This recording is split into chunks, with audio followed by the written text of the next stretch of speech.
Welcome to the Grow Your Independent Consulting Business podcast. I'm Melisa Liberman, a fellow IC and business coach. On this podcast, I teach you to become a consistently booked independent consultant without becoming a pushy salesperson or working 24/7. If I can do it, you can too. Listen on to find out how. All right, today I'm so thrilled to welcome two clients who have met each other kind of separately and are going to share with us so many behind the scenes about how they got acquainted and have started building out some models of working together. So Abby DuBois and Scott Allen, I'm so thrilled that you're both here. Abby's been on the podcast in the past. I think it was episode 172. So we're so excited to have you back again, Abby. And Scott, this is your first time, so we're happy to have you as well and to hear your perspectives on having grown such a successful business, both of you. So with that, I'll turn it over to you to introduce yourselves, and then we'll get started with the interview. Abby, do you want to go first? Sure. Hi. So I'm Abby DuBois, and I'm an independent consultant working in the healthcare space. And I focus mostly on helping clients with their operations and making sure that they have systems and documented processes to support their operations. And that's everything from health insurance plans to physician groups to any vendors that might be supporting the healthcare ecosystem. So I work with a lot of different types of clients, but definitely focusing on the operational space. And my company is called Definite Aim Consulting. Amazing. And Scott, introduce yourself too, please. Hi. Thanks, Melissa. Thanks for having me on this.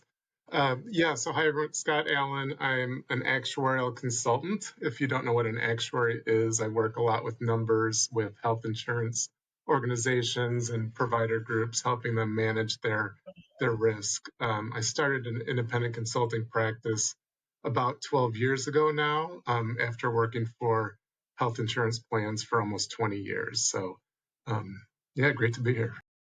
Amazing. Well, I can't wait to dive into this with you. So, Scott, do you want to tell us how you two met and what's happened since you met? A little bit of the background here. Yeah, for sure. So you mentioned Abby and I both had you as our coach, Melissa. So thanks, which was great. Definitely want to give Melissa a plug there. And we both benefited greatly from your help. And I actually saw the podcast you were referencing with Abby on it, and she was talking about how she worked in the healthcare space and was an independent consultant. And I've always tried to reach out to other consultants in the space for different reasons, if you might need help in an area or for referrals and stuff. But in particular with Abby, I thought we might have a way to work together more closely. And so I reached out to her, and we made the connection and realized we did have a lot in common, a lot of very similar ideas on what types of things we wanted to do. And we also had very complementary backgrounds, where I have the actuarial kind of technical background and Abby has more of the operational background. So the more we got talking, we thought maybe there's something here that the two of us could work together and put together an offering that would be something where the sum is greater than the parts, where we bring the best of both of our experiences together and can offer more to clients by partnering. So we did.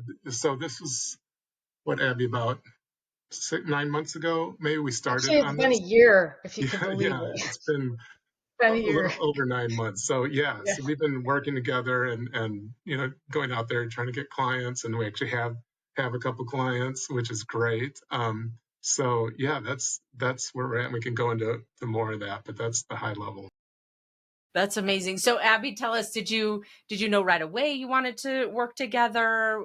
Tell us a little bit about how that evolved after you got to know each other. Because I think so often consultants meet each other, and it's so good to meet other independent consultants, but it's pretty rare for it to turn into this type of a relationship. So tell us a little bit more about how that evolved. Yeah. So You're right. I mean, and I had met a lot of independent consultants, and last year especially, I met so many people. And there are plenty of people that I talked to, had like the meet and greet, but it was like a one-time thing. And that's fine, and sometimes you keep in touch with people and sometimes you don't. But with Scott, I think we just both felt a willingness and a desire to want to keep talking. And that was really how we treated it. We didn't think maybe at the beginning that, we would still be having, working together or having a conversation even a year later. But I guess for me, like, I didn't overthink it. Every conversation just kind of led to the next. And like from my part, there was a desire to continue the conversation and continue to explore different ways that we might work together. And then when we latched on to an actual idea, then that started to take shape. So it was just like a stepwise, like every time we met, it just felt like we both wanted it. I think that was really important. Like I didn't feel like I was forcing it, and it felt like Scott wanted to come and show up too. And so I think there was just like a mutual desire to want to make it work. Scott, tell us, what do you call it? What do you call this? Is it a partnership, a collaboration? What is the label for what it is that you and Abby are doing? I'm not sure we have Does it have one? an official label at this point. When we talk to potential clients, we say we are partnering together. We have a joint offering that we're offering to clients. We still each have our own independent LLCs, but we're going to clients and saying that we're it's a joint offering, I guess is how I'd call it at this point. So, and that Yeah. may change over time, but at this Yeah. point, that's how we're approaching it. Yeah, a joint offering. Okay. And so then tell us, why did you go down this path of a joint offering? So you both work in a complementary way in the same industry, but what is the business purpose of having this joint offering? I Scott, think do you want to it's start? like I was saying, it's really to be able to offer a broader set of services to clients. So, in the past, from my standpoint, I've always just offered the actuarial services. So very niche, and that's what clients kind of know me as an actuarial support. But this way, working together, I can offer a broader set of services, and same with Abby and her side, where I'm not just focused on that one narrow aspect, and it opens up potentially, other types of projects with existing clients, but then also potential new clients as well. It just gives a broader set of services and, the ability to provide more value to the client. And Abby, was there anything on your end that you felt like it would benefit your business to go into this joint offering? Yeah, I mean, I've worked with, quite frankly, lots of actuaries over the course of my career simply because I came from a product development, experience, and worked with managing health insurance products. And so I'm no stranger to working with actuaries, but I know that they are very important to the underpinnings of the business. And so when executives have a concern, whether they're a health plan or a physician group or, again, vendors that are supporting the ecosystem, it's usually some kind of a financial concern. And the type of work that Scott does as an actuary is incredibly important to the backbones of these businesses. And so I know that. And I don't know that I would necessarily just partner with just anybody, because this particular partnership, it offers a very specific type of synergistic offering, which again is combining operations knowledge with actuarial expertise, because those two things are very linked, right? So when you look at the numbers and how a business is performing, you really want to understand why the performance is that way, and then what are the opportunities to improve the performance of the business. So those two things kind of naturally go together, understanding the actuarial side of it and then the operational side of things. So it feels like a very natural pairing of services.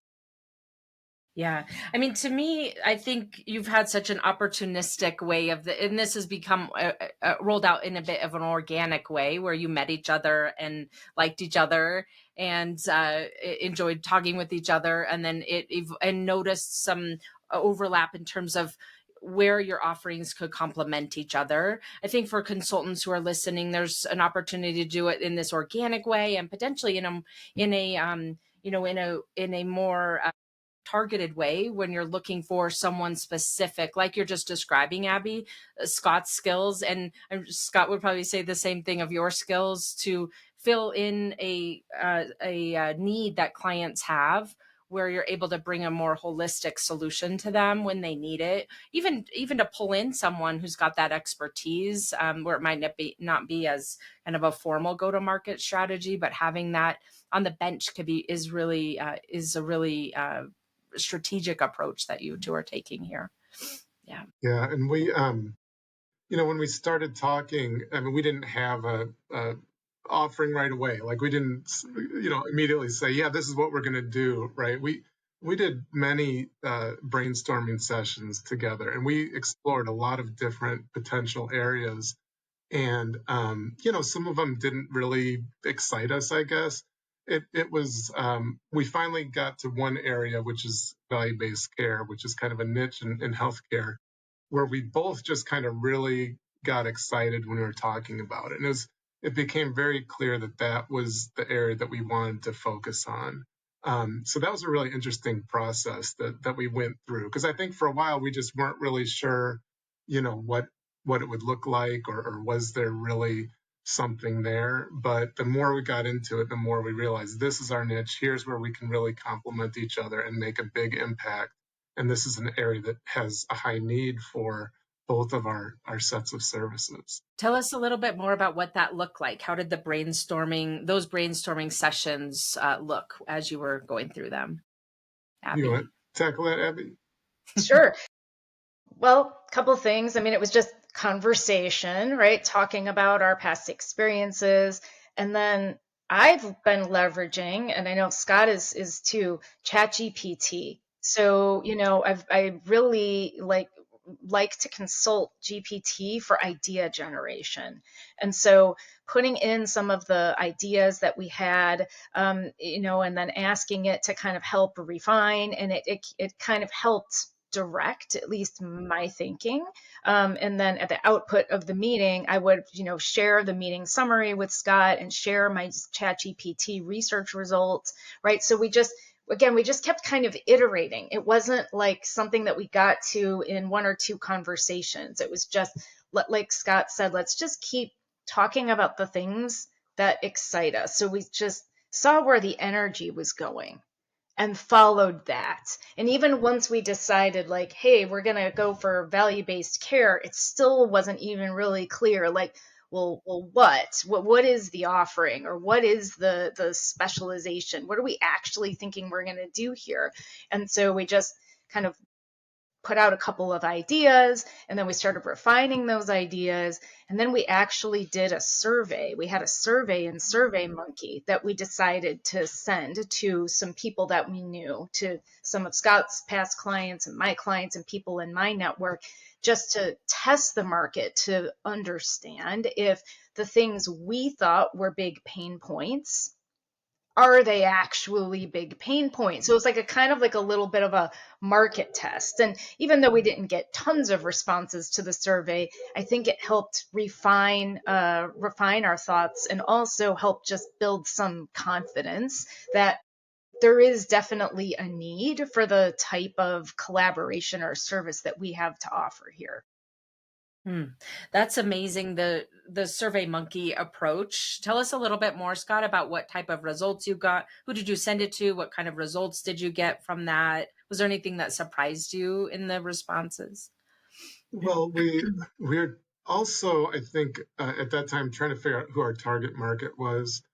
So we sent the survey to several different types of organizations. Like one is physician groups, and one is health plans, and one is startups.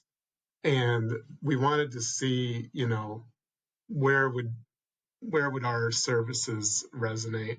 I mean, I think we ended up seeing that it would resonate with all three. But there were, there was maybe one or two that was a little bit more resonating. I mean, there's one vertical that probably was not resonating as much. So I think it did help us focus then on, okay, these are the types of clients that are most likely to resonate with our services.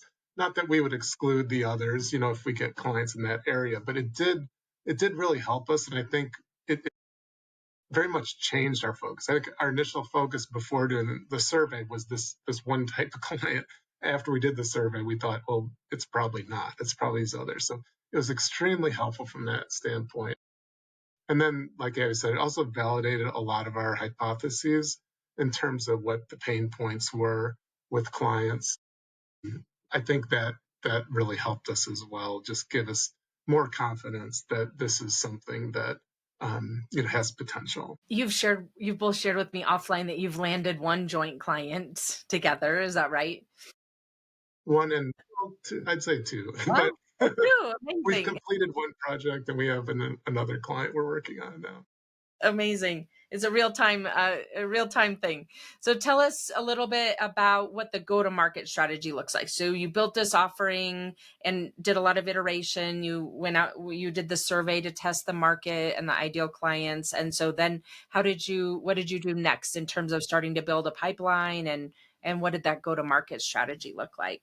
Abby, do you want to start? Yeah. So this is being very candid, and I know that your listeners really appreciate this. Your audience does. Is that even after we did the survey and got results, there was still a little bit of a feeling of being stuck.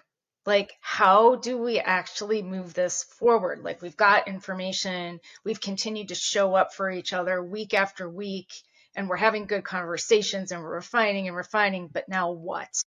And so, kind of taking a page out of your book, Melissa, I thought about, you know what? I'm like, we just need to get some conversations under our belts as a team.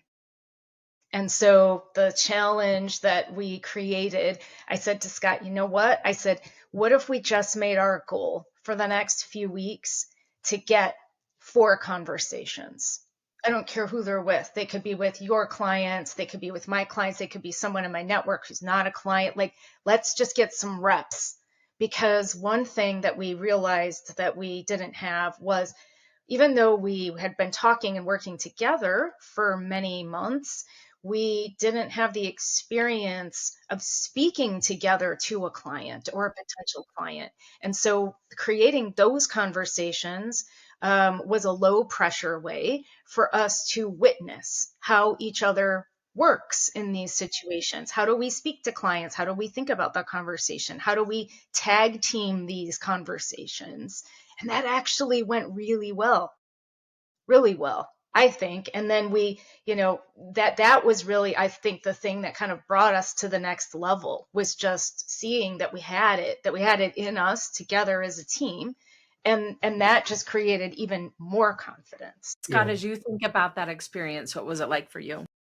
Yeah. I mean, it was, like Abby said, it felt very natural. I mean, like, for example, some of my current clients, I reached out and I said, look, hey, I know you know me as your actuarial support, but I have this partner now that has the operational side and can help solve some of the problems that you might be having.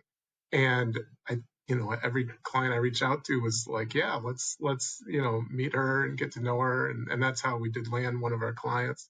And potentially more through that channel of just let's have a conversation. And we found that clients were always open to hearing about that. I think because they feel like they're getting good service, and then if you bring them a partner that can provide other services, that they already know you, and then they trust you, and then that leads them to trust the person you're bringing in with them. So that's very helpful. But we also have been reaching out to others that aren't either of our clients. So we've been doing outreach to others in the industry, a lot of networking. So yeah, we're kind of taking a multi-pronged approach with that. But But so far it's going well. How do you decide what the roles and responsibilities are? So is it equal amount of lead generation? Is one taking the lead on one thing and one on another in terms of the client acquisition process? Tell us a little bit more about how you're structuring it that way. Yeah, we've been doing a lot of divide and conquer. So we have like a prospect list, and we kind of started with our, existing clients or clients we worked with in the past, and, people that we have in our network that we thought could be good candidates, or even connectors, people who we thought could maybe introduce us to somebody who works inside one of our target clients. And so it's basically like what I would do, myself as an independent consultant, like a little CRM, which is really like a spreadsheet that, has all of the names of the contacts and the companies, and then kind of the status of where we are with the outreach and the next steps. And we just basically maintain that spreadsheet. And then when we meet, we decide who are we going to reach out to that week, right? And then we divide and conquer, and then we both do the outreach that we say we're going to do. That's actually, I think, like 80% of it is actually executing on the things that you agree to. And then we just kind of go from there. And there have been some weeks where I've done a little more and Scott a little less, and vice versa, just depending on our workloads and our schedules. But I would say that it kind of evens out at the end of the day, right? And so we kind of just take a divide and conquer approach to the business development, for sure. Yeah, you've both been traveling in Europe too in the last few months, so that's a good way to create coverage for each other. Yeah. Absolutely. Yeah. Yeah. Yeah, Yeah. As an that's so independent consultant, you want to have that freedom, right? So you can that's you can travel and do things like that. It's great to have a partner where you can keep things moving. Yes, exactly. As you think about what you've done so far and having really some success in landing these clients and figuring out how to work together, what advice would you have for consultants who might want to? Let's start with why. When you're thinking about an independent consultant who's listening to this episode and they're considering a partner or this kind of collaboration, what would you advise them? At least in the lessons you've learned so far. I mean, I think you know, as an independent consultant, we have so much freedom. It's like um, I'd say just explore it. If you have a thought of maybe this is something I'd be interested in, explore it. Try to find another consultant that can help provide complementary services. It may or may not work out. For us it has, which is great. But like Abby said, we've also talked to a lot of other independent consultants where it hasn't. But I think it's worth exploring these types of partnerships because we're competing against other large consulting firms that have you know hundreds or thousands of people that can provide whatever a client may ask for. So I think broadening the services is important. And the other thing I'd say is it doesn't have to be exactly the way we're doing it, right? It could be much more informal. It could just be joining up on a project or two or whatever. We've decided it makes sense to do a more formal type of partnership. But there's all kinds of ways that you can collaborate with other independents out there. If you're game to share it, tell us a little bit more about how you structure when you land a client, how do you structure the contracts and the way you're getting paid and that kind of thing? I can, or do you want to start it? No, go ahead, Scott. I think well, how we've decided to do it at this point is, whoever lands the client is kind of the original, kind of the main contact with that client, and it would run through their company, and the other one would be a subcontractor under them. So we have uh, consulting agreements between ourselves so that regardless of who sells it, one of us would be the subcontractor under that.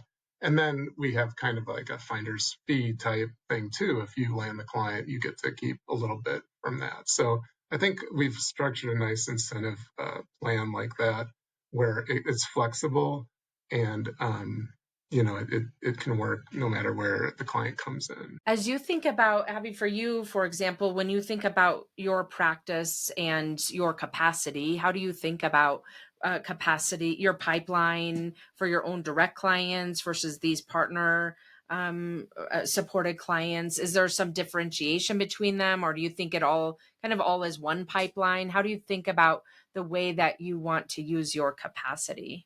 Yeah, I mean, it's an interesting question because we're just like now getting to a point where we do have, maybe multiple opportunities in, irons in the fire, so to speak. But I guess for me overall, what I've learned over the last couple of years, because it really only has been a couple of years for me, is not to really sweat it too much, right? Mm, Because if you try to predict or control when every project starts and stops, and am I going to have the time and all of this, like you just burn a lot of energy, quite frankly, trying to figure something out that you can't really figure out.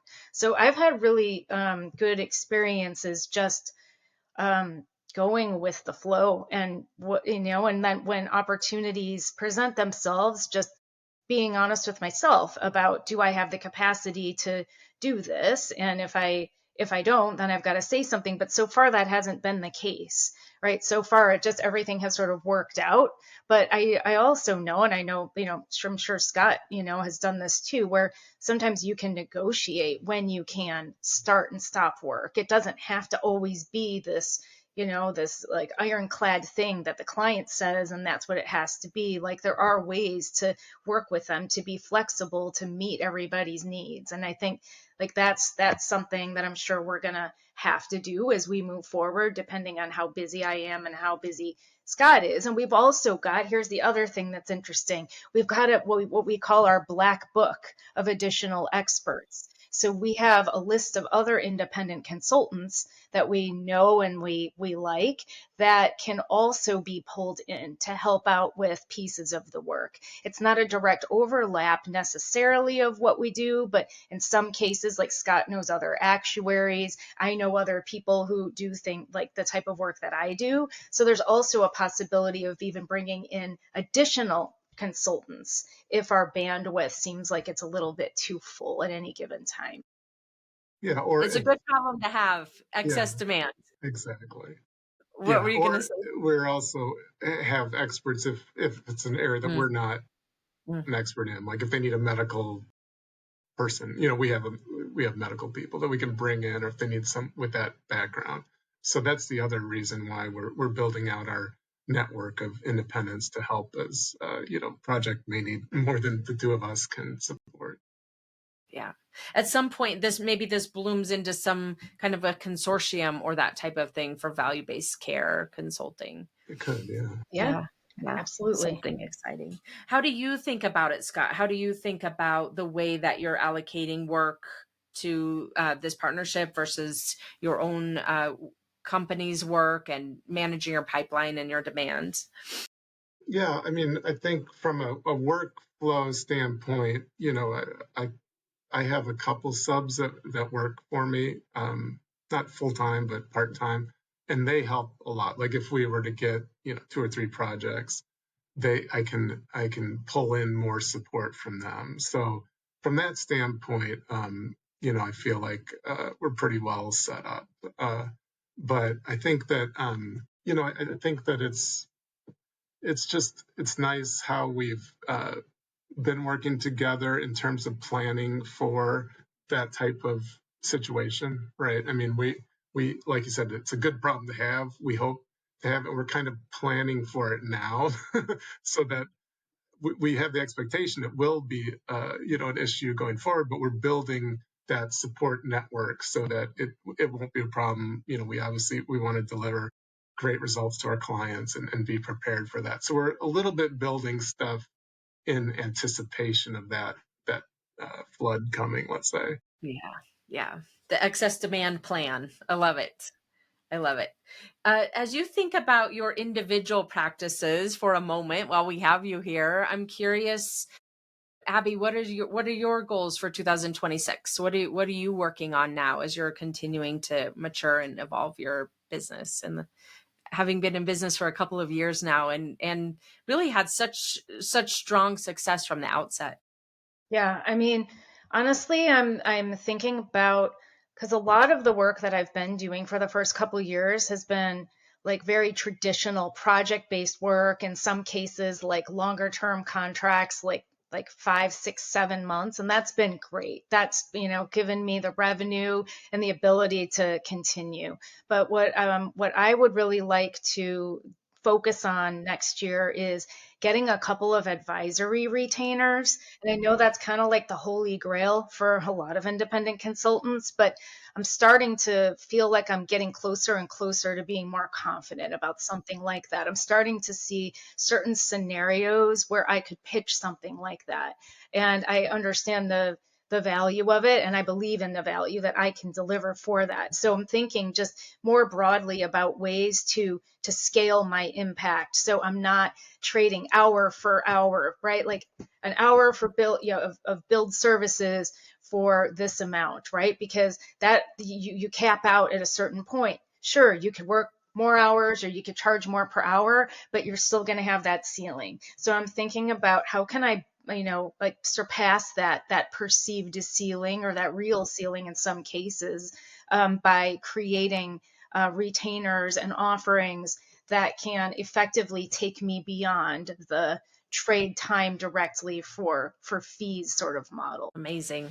That is such a natural evolution for so many consultants, and having had so many projects under your belt, and now this joint offering, um, adding that into the service mix will be a exciting path for next year. Scott, as you think about next year, what do you want your business to look like? What are your goals? Yeah, I mean, definitely growing our partnership with Abby for one, Yeah. is a top goal. And then I think, kind of like Abby's saying, I mean, I've been focused for the last 2 years, maybe 3 years, on trying to lessen my work hours. Like a lot of consultants, when I started the business for, maybe almost 10 years, I took every client and worked long hours, and plus running a business, it's a lot, right? Um, but the last maybe 3 or 4 years, I've really focused on trying to get more of a balance. Try to work fewer hours. How do I do that without reducing revenue or even growing revenue at the same time? It's some things Abby's saying in terms of changing the billing structure and such, and relying more on subs, which helps with that as well. So that's been my focus, I'd say, for the last few years, and continues to be my focus going forward, to be able to have a little bit more work-life balance, but continue to grow the business at the same time. Yeah. You've made some good progress toward that in the last few years. You just alluded to that. So tell us a little bit about what you've learned so far about how have you increased revenue and decreased the amount of time that you've been working? What are your secrets to success? I don't I don't know that I have secrets. I think it's pretty obvious stuff in terms of raising billing rates, taking on projects where you're adding a lot of value, and feel comfortable charging a premium rate and such. But also relying on subcontractors has been a big help, because that means that I can do less of the actual work, and then be able to leverage that, and so I could be doing 2 or 3 times the work that I would normally be doing. And so that's a combination of those has been extremely helpful. I am working more towards retainer type projects. A lot of what I do is hourly still today, but that's one of my goals too, is to get more on the retainer, more of retainer type contracts. And even as I think about it, as we're saying it too, right? Because sometimes these ideas come to you in conversations. It's like I'm saying retainers, Scott's saying retainer. Well, why couldn't we do a retainer as a partnership, right? Because Mhm. our clients have the same types of like issues over and over again, or they go through cycles and throughout the year. So there's no reason why we couldn't also really think about designing and pitching retainer contracts for our services jointly too. Again, it's like the ability to make an impact without putting in maybe as many hours, right? Which is the goal of what we're talking about here, right? And even though I haven't used subs really yet in my business, I think of ChatGPT as an employee sometimes. Mm, because it's enabled me to really amplify my efforts. And honestly, things that used to take me, 10 hours to do, I can do in an hour and a half now. And that's really powerful, right? So I will like to continue exploring ways that I can leverage AI and AI tools just to help me make more of an impact without exhausting myself. yeah. You said two things there, Abby, that I want to drill into more. The first is this idea of leveraging ChatGPT as a subcontractor. I think that's a fun way to think about it. Most of us use ChatGPT or some AI tool at this point, I think, but to actually think of it as a like as an employee, and how do you think you treat it might maybe differently, or if you as you think about it as an employee or a subcontractor, a person on a thing on your team. Yeah. I mean, as again, I think about the things that I don't want to do or the things that I Yeah. need help doing. And it's just like every time I feel myself get stuck, I've trained myself now to use ChatGPT to help me get unstuck. And what I realize is that it can help me create a point of view on a topic that I don't even really know that much about. It's so powerful as a consultant because sometimes you get asked to learn about something very quickly. And in the past, we've either had to stop, do a bunch of internet research, or if you were lucky enough and you had an analyst or somebody reporting to you, you could have him or her do that work. But with ChatGPT, it's not necessary because as long as you know how to work with prompts, and especially if you know how to use the deep research function, the sky is really the limit. You can educate yourself so quickly about a market or an opportunity or an outlook. And it just gives you that confidence that you can pick something up and run with it and that you don't have to stay up until midnight to do it. Scott, have you been leveraging AI in the same way that Abby's describing, or how have you been leveraging AI in your practice? Yeah, I have not as much as Abby has. So Abby's like more advanced than than where I'm at. Um, but I do use it, personally. Sometimes I use it to do research, to do brainstorming and such. But also, one of my subcontractors is an analyst, and he uses it for programming. So it's incredibly helpful in programming and data analysis and such. So that's probably the main way I'm leveraging it today is from that standpoint. But looking at other ways to leverage it too, and learning from Abby as we're working more together. I mean, it's incredible what it can do. Yeah. I think that's part of the intangibles too of the two of you working together like those complementary strengths or in areas, things that you're both interested in individually, and bringing that in together. Not just the formal go to market offering, in addition to that.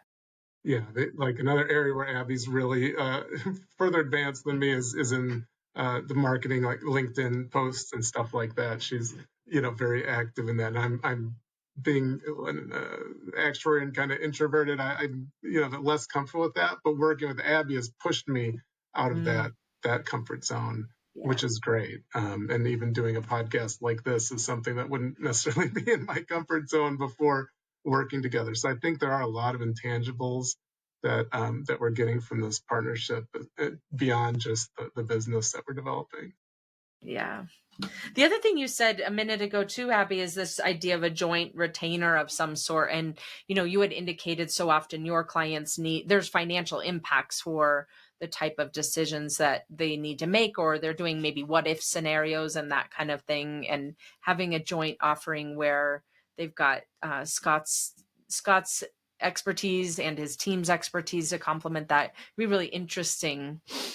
Yeah, Yeah. and no, absolutely. I mean, I know that so many opportunities have an actuarial component to them in healthcare. They just do. And so even if we're not talking about value-based care, like I could see scenarios where,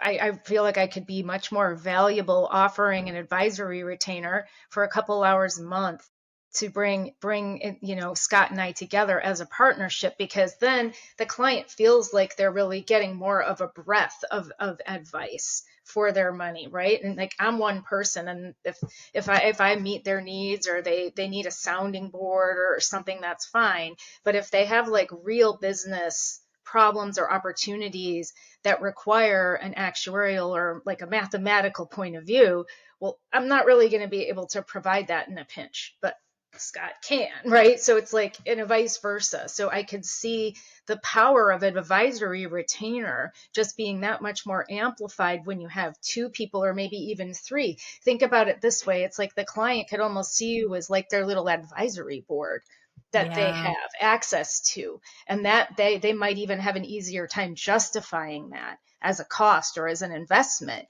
because they're not just getting advice from one person, they're getting advice from several people who are there to really help them think about their business in a holistic way. Ooh, this is exciting. I feel like the birth of another joint offering has started here It's an on our idea company. anyway, right? And that's where it all Yeah, starts, right? so good. Ideas. Yeah, that's right. That's right. We touched on this a moment ago, but is there, as we're starting to wrap up here, is there any advice you would give to other consultants who are thinking about following in your footsteps? Scott, we'll start with you. Any advice I'd give other consultants? I think, I don't know. I mean, for me, I guess it's fun. I guess I'd put it that way. Like, if you're kind of feeling stuck, or feeling like, where am I going with this? Or, should I just go back to work in corporate or whatever? Um, I think these types of things are fun and exciting to do. And it's part of we can be very creative as independent consultants. We can do whatever we want. And I think something like this can help, maybe you get out of a rut, and want to transform your business. I would encourage you to explore something like this. For me, it's been like just really fun working with Abby, developing the product. It's kind of re-energized me. So from that standpoint, I think I would explore it. I think that sometimes we lose sight of that. We're creating our own employers of choice here. We chose to run these businesses, and reminding ourselves it doesn't have to be torturous at all times, especially on the client acquisition side, It's is nice such to an have important point. Yeah, Yeah. it's nice to have somebody else too, that you're not just yourself, right? It's nice to have someone else who's going through it with you as well. So I think that's super a big benefit of this. Yeah. Amazing. Abby, what about you? What advice would you share? I would just say, if you meet somebody and you think there could be an opportunity there, don't be afraid. Don't be afraid to be vulnerable and honest with with people who, sometimes you have to get to know them a little bit first. But, and I've said this to Scott before, so this won't be a new concept, but like, you have to know what your needs are when you're working with somebody. And for me, I have certain things that are important to me, and one is that when we commit to doing something, we do it. And when we say we're going to meet at a certain time, we show up at that time.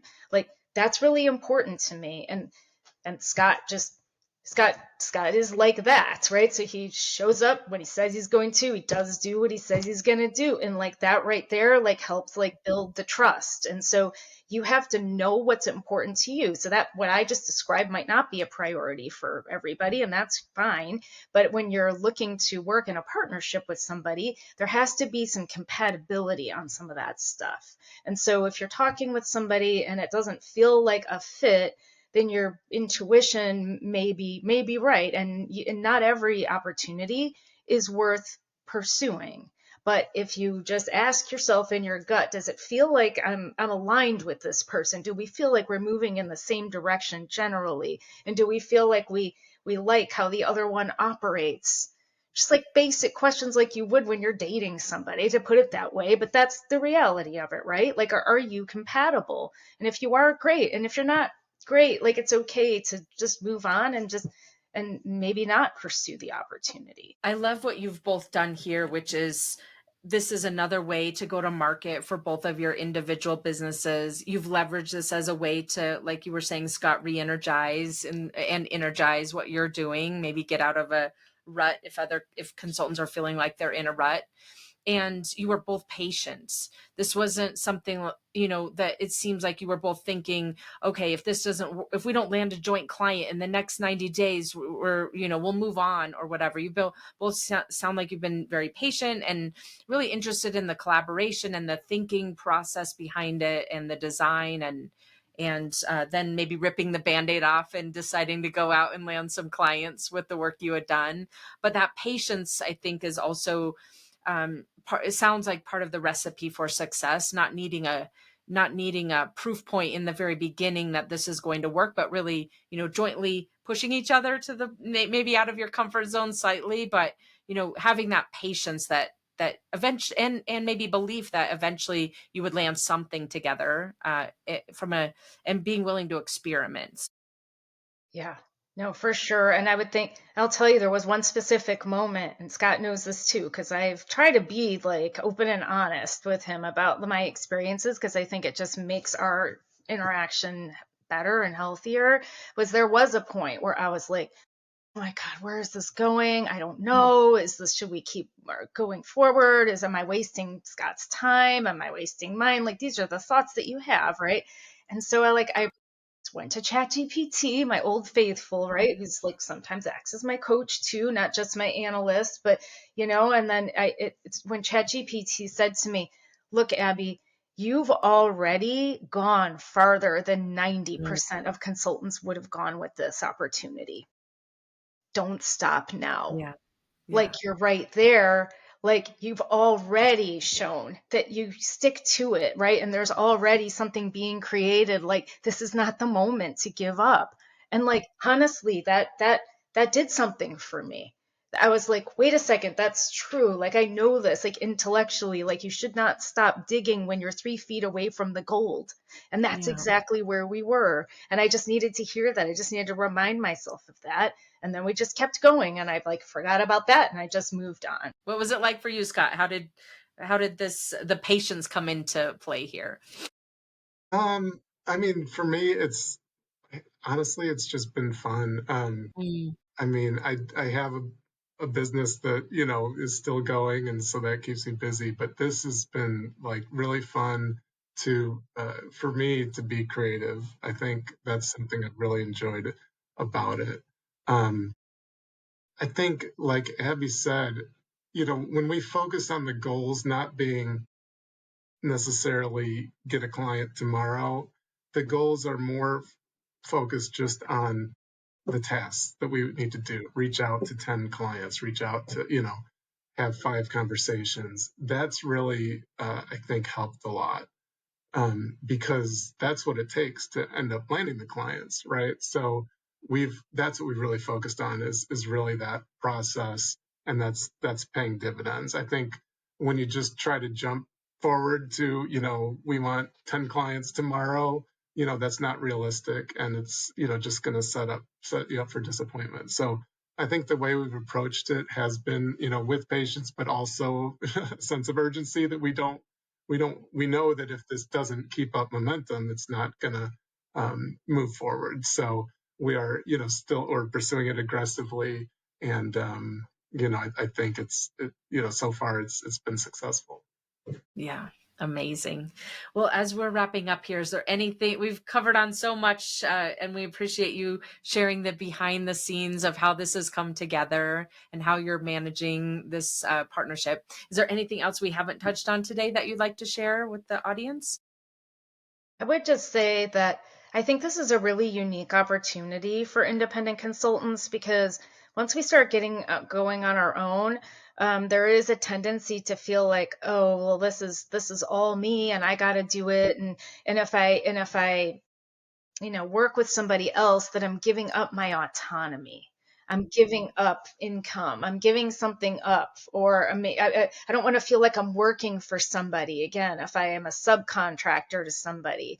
And what I would say to that is, it's however you look at it, because the way that Scott and I are working together, for instance, like Scott said, we maintain our own separate LLCs, and we do contracts with clients depending on who landed the client, and it's fine. But we're not giving up our autonomy simply because I'm subcontracting for Scott, let's say, right?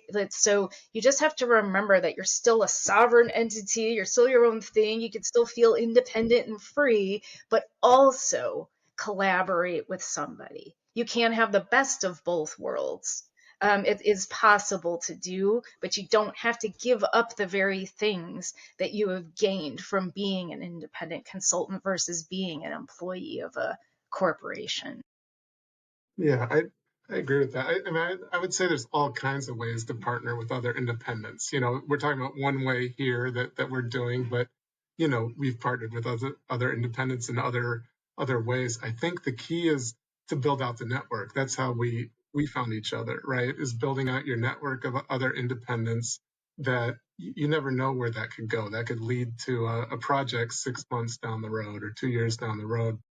I think the more that you put those feelers out and build that network, the more that benefits you down the road, and you can also help them as well. So I think we look out for each other, I guess, is a good thing. But as an independent, you kind of have to do the work to find the others that are out there. Yeah. Well, we thank you so much for being here. You've both been so generous with your time and with your insights, and so transparent in how this is working. And we really appreciate it. As we wrap up, tell us how people can find you. Scott, do you want to go first? You can reach me at scottallenactuary@gmail.com. Okay, we'll put that link in the show notes.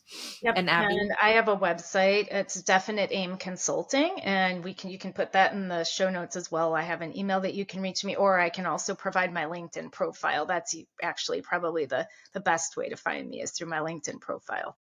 Okay, we'll put those links in the show notes. And thank you for being here. Look forward to hopefully having you again in a year or so and hearing the update on how things have gone. Thank you, Melissa. This was all thanks to you, actually, because if we hadn't worked with you and if I hadn't done your podcast before, Scott would not know who the heck I am. So thank you. Yes, thank you, Melissa. Yes. I love being part of this story for sure. Thank you both. Thanks for joining me this week on the Grow Your Independent Consulting Business podcast. If you liked today's episode, I have 3 quick next steps for you. First, click subscribe on Apple Podcasts or wherever you listen to make sure you don't miss future episodes. Next, leave me a review in your podcast app so other independent consultants can find and benefit too. And finally, to put the ideas from today's episode into action, head over to melisaliberman.com for the show notes and more resources to help you grow your consulting practice from your first few projects into a full-fledged business. See you next week.